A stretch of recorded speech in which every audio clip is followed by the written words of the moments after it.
நீ போன் பண்ணுவேன்னு தெரியும்டி. சிவாவை அடிச்சா உனக்கு வலிக்குதுல்ல?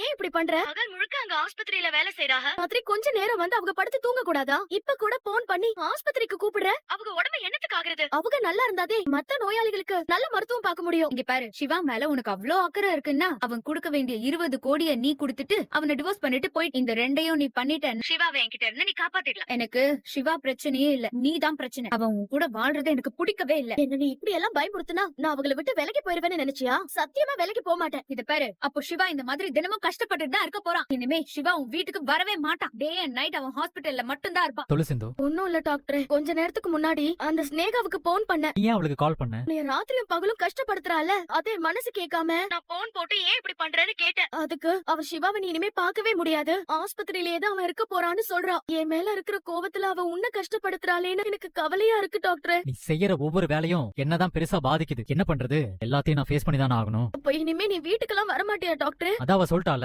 என்னால வர முடியாதுன்னு தான் நினைக்கிறேன். டியூட்டி நேரத்துல யார்கிட்ட பேசிட்டு இருக்க? என்ன டாக்டர்? அவ பாட்டுக்கு உன்னை இப்படி பேசிட்டு போறா, நீ அப்படியே அமைதியா இருக்க. கொஞ்சம் போனை வைக்க